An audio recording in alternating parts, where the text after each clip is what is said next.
Sabi dito, verse 23, naway lubusan kayong pakabanalin ng Diyos. Amen? Sige ko, naway lubusan kayong pabanalin ng Diyos na siyang nagbibigay ng kakayapaan at naway panatilihin niyang walang kapintasan ang buo ninyong katauhan. Alay, ang Espiritu, kaluluwa, at katawan hanggang sa pagparito ng ating Panginoong Kristo. Yan po ang target natin, mga kapatid. Habang tayo nandito pa sa lupa, tayo po ay naglilinis.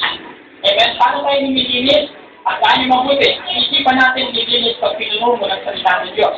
Kapag dito mo pagbabasa ng Biblia, pagpupuli-puli ang salita ng Diyos, ang nangyayari sa'yo. Kapag papasukan ang ibang isip. Kaya po ba?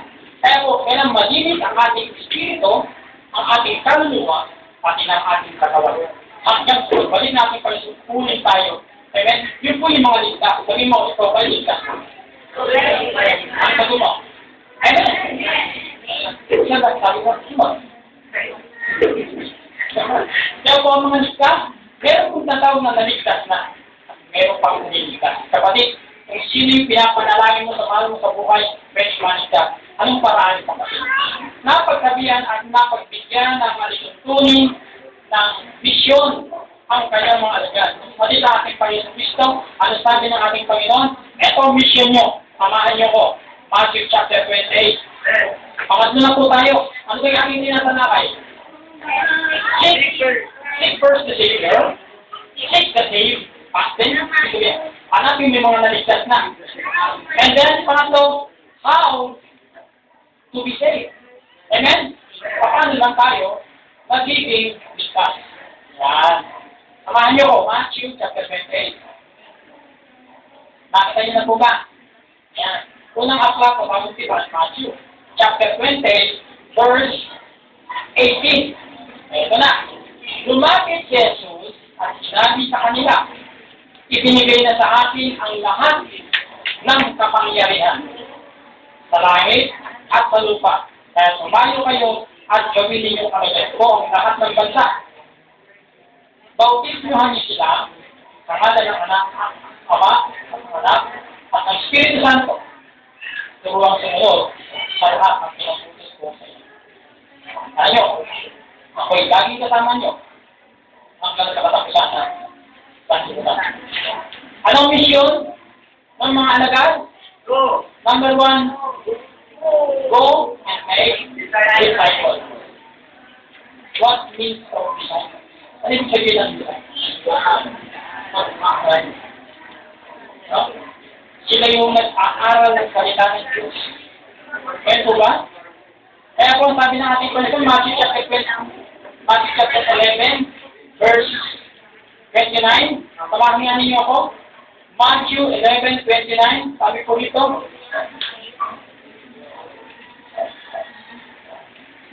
Sabi dito, pasanin ninyo ang aking pamatok at mag-aral kayo sa akin. Amen? O, mag-aral tayo. Ganoon ang prinsipyo upang tayo po ay baligtas. Kung meron kayong mga kaibigan sa mas-alang at mahal sa buhay, gusto nyo maligtas, isama nyo sa pag-aaral ng salita ng Diyos. Bakit? Kasi pag ang tao nakakarinig na ng salita ng Diyos, tutubuhan niya ng pananampalataya sa ating Panginoon Kristo. Ngayon po ba? Kapag meron siyang pananampalataya, tatagdagan niya din pananampalataya niya. At kapag nag-uuna sa isipan niya, na kay Kristo na ako, anong sabi susunod? Bautismuhan niyo sila sa pangalan ng Ama, ng Anak, at ng Espiritu Santo. Hindi pwede magkulang. Hindi pwede sa pangalan ng Ama at ng Anak. Tapos na. Hindi pwede. Bakit hindi pwede sa pangalan ng Ama o sa pangalan ng Anak? Kailangan patampalatayanan natin ang Ama, ang Anak, at ang Espiritu Santo. Pag walang Espiritu Santo, hindi kami mabubuhay yan. Kapag wala namang anak, ay hindi kayo matutubos. Hindi kasama sa pinatawad. At kung wala naman ang Ama, ay lalo nang wala ang lahat ng yan. Kaya hindi mo kayo sa Ama. Kaya po kailangan ikay marunong sumampalataya sa Ama, sa Anak, at sa Espiritu Santo. At turuan silang sumunod sa lahat ng pinag-uutos ko.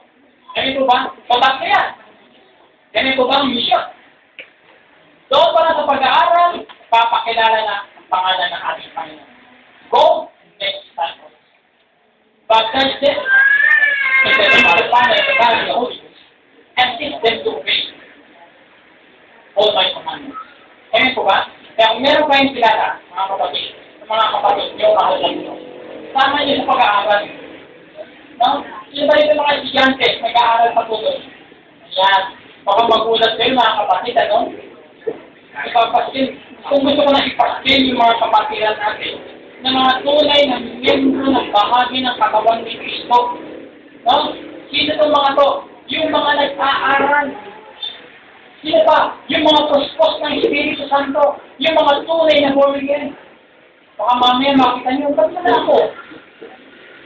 So, pinag-aral. Hindi na ako makapasok na eh. Ano ba? Nakita maging kasalanan pa. Mag-aral pa tayo. Pati siya kadalo. No? Kaya mga kapatid, mag-aral tayo. Amen? Tayo ko naman mga Kristiyanong kapatiran natin, hindi alam sa salita. Sabi mo nga sa kami, mag-aral ka mga.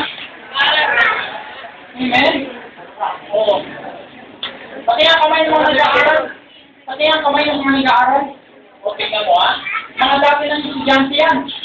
Nag-aaral ulit. Bakit? Alam nilang napakahalaga ng pag-aaral. Kaya mga kapatid ng kaligtasan, gusto ko ipaanong sa inyo lahat. Ending na ho tayo, no? Ang kaligtasan, kung gusto mo talagang maligtas, seek first the Savior. Pag nakita mo lang, nakatwa mo lang, ang tunay na tagapagligtas, ano susunod? Seek the Savior. Hanapin mo yung kapulungan ng mga ligtas. At sinabi ka sa iyo kung ano ang mga kategory ng mga taong ligtas sa mga binago ng Diyos. And then next is how to be saved. Seek to be saved. Hanapin mo ang mga ligtas. Huwag mong hayaan na balitaan mo lang yung tagapagligtas. Huwag mong hayaan na nakismis lang sa'yo na mayroong tagapagligtas. Kaya huwag mong hayaan na gano'n lang. Kailangan maranasan mo na ikaw ay tumanggap kay Kristo, nanalig sa Kanya, bilang ang buhay na gusto ng Espiritu Santo at ikay nagkaroon ng tiyak na kaligtasan. Salamat natin ang Panginoon. Amen. Hallelujah tayo lahat. Hallelujah. Alam namin Diyos, maraming salamat po sa inyong mga salita. Sa amin, nang iwanag sa aming kaisipan. Tunay na napakabuti niyo po sa amin. Lord, Lord, ito, ikaw nakakataro, nakakaalam lahat ng laman ng aming isipan puso. Sa pagkakataong ito, Diyos, kung meron dito Panginoon na nakikita kami, na taos-pusong sumasampalataya ngayon sa anak ng Diyos na si Yesu Cristo. Lord God, dalayan po namin na ikay patuloy magligtas, magpatawad o Diyos ng mga buhay ng taong ito. Dalayan namin, Lord, na patuloy kang magligtas ng pangalan sa aklat ng buhay. Dalayan namin, Panginoon, na bawat isang natin hipuin mo. Hallelujah. Hallelujah. Sa pagkakataong ito, kapatid, inaayahan kitang pumikit, yung mo. Nais mo bang magtamo ng tiyak na kaligtasan at maranasan ang pagpapatawad ng Diyos? Nais mo tanggapin si Kristo as your Lord and Savior at masarap ng pananampalataya sa iyong puso. Nais mo iwanan na ang dating mawing pamumuhay at mamuhay na ayon sa kalooban ng Diyos. Kung yan ang nais at pasya ng iyong puso ngayon, kapatid, inaayahan kitang sumunod sa mensing panalangin. Sumunod ka sa mensing panalangin nito. Lagay mo yung kanang kamay sa iyong dibdib bilang tanda na ikaw at pusong nagsasalita ngayon ang sumumunod sa ating Panginoon Jesus. Sabihin mo, amang Diyos sa mga pangyarihan sa lahat. Maraming salamat po sa inyong salita. Na nagbigay liwanag sa aking kaisipan. Inikilala kita o Diyos na nagmahal sa akin. Kay Yesu Cristo, sinasampalatayanan ko siya bilang aking Diyos, aking Panginoon, aking tagapagligtas, aking hari. Hallelujah. Ngayong oras na ito, hindi ako karapat-dapat sa kanyang harapan. Patawarin mo po ako kapag ako isang makasalanan. Maraming salamat po kay Yesu Cristo at ako sa krus. Dahil sa aking mga kasalanan, siya ipinako at siya namatay at muling nabuhay. Mula po ngayon, ako'y kabilang ng namatay. Ang lumang pagkatao, ang maruming buhay ko ay namatay. At ako'y nagkaroon ng bagong buhay. Maraming salamat po, Panginoon. hinihiling ko na isulat mo ang aking pangalan sa aklat ng buhay. Bilang kayong mga niligtas, bilang kayong minamahal na mga anak. Maraming salamat sa kaligtasan. Maraming salamat sa kapatawaran. Maraming salamat sa bawat buhay. Pinabalik yung kapulisan at karaman. Salamat po sa pangalan ng Diyos. Amen. Ito ang taos-pusong nanalangin sa Diyos ng sabi, Amen. Amen. So, magandang hapon po sa inyo at ang palayo ng ating Panginoon. Ako po na po tayo.